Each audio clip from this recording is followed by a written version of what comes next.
मी म्हटलं ना करते म्हणून. अहो विश्वास ठेवा माझ्यावर कधीतरी. नाही नाही हो, मला तसं नव्हतं म्हणायचं. रागवू नका.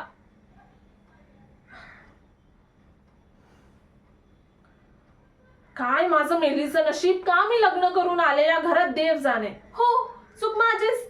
प्रेमात पडले होते ना मोहनरावांच्या. काय करणार, माहित असतं की या घरात एक किंमतच मिळणार नाही तर आलेच नसते मी या घरात, बसले असते तशीच. जाऊ दे, यांना तरी कोण सांगणार. सांगत होते घराचा व्यवसाय आहे त्यात लक्ष घाला. तर नाही म्हणे की मला नोकरीच करायची आहे. फुटकी नोकरी ती टिजागीभर पगार देतात, काय पुरायचं ते. बरं झालं मातृभक्त हनुमान असल्यासारखा सगळा पगार वहिनीच्या हाती देतो. बायकोला काय, जळलं मेलं ते लक्षण. आपल्याला एक मुलगी आहे याचा तरी विचार करायचा. तर नाही, आले मोठे दानशूर करणं. मी म्हणते स्वतःसाठी काही नको का ठेवायला.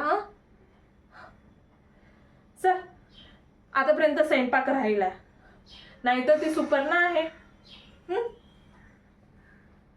सुपर्णा कसली, सूरपणा काय मेली, टवळी मेली, नुसती लोळत पडलेली असते दिवसभर. काय तर म्हणे दिवसभर काम करून थकून जाते बिचारी. ही आणि बिचारी, मग आम्ही कोण भिकारी. हा, तीच अवस्था आहे सध्या. पण नवऱ्याला कोण सांगणार.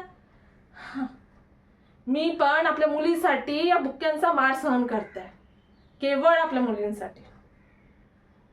मला त्यांना खूप मोठं करायचं आहे, दाखवून द्यायचं आहे की माझी लेक कुठे कमी नाही.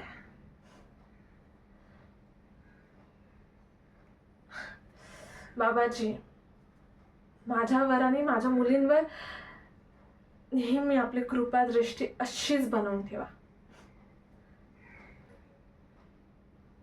आणि थोडीफार अक्कल द्या त्या माझ्या कुळसट नवऱ्याला. बाई बाई बाई, मी काय बोलत बसले. चल पटकन स्वयंपाकला लाग. आपल्या नशिबी काय तर रंधा बाळा, उष्टी काढ, दुसरं काय.